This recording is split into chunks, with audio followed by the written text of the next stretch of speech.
पालघरमध्ये सुरू असलेल्या मुसळधार पावसाचा ग्रामीण भागाला फटका. गावपाड्यांना जोडणारे अनेक रस्ते पाण्याखाली. वेती कातकरी पाडा येथील साखव पाण्याच्या प्रवाहासोबत वाहून गेला. आदिम कातकरी समाजाच्या 200 पेक्षा अधिक लोकवस्ती असलेल्या पाड्याची मोठी गैरसोय.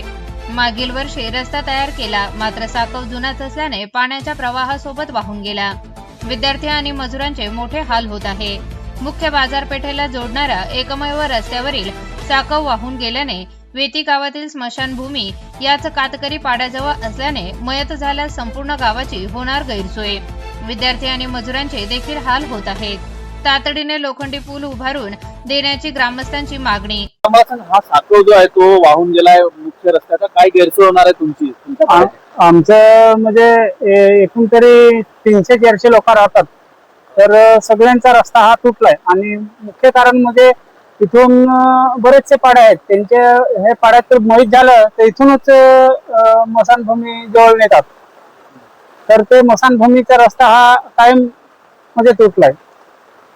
पण हा रस्ता नवीन दिसतोय, मोरी जुनी दिसते. हा रस्ता हा नवीन केलेला, मोरी जुनीच होती, पण गेल्या वर्षी हा तुटला. आणि गेल्या वर्षापासून आम्ही सांगतोय का ही मोरी बनवा. तात्काळ त्याची माती टाकून दिलेली आणि यंदाच्या पावसाळ्यात ती माती वाहून घेतली.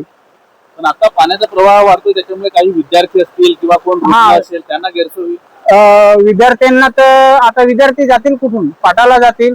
आणि तसेच जर एखाद्या महिला गरोदर असली तर तात्काळ जर दवाखान्यात घ्यायचा राहिला तर आम्ही नेणार कुठून, असं हा मोठा प्रश्न आहे.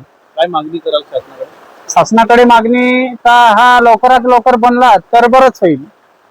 तरी पण मला असं वाटतं का ह्याच्यावर लोखंडी पूल टाकून ना तात्पुरती सोय करून दिली ना तरी आमच्यासाठी बरं होईल.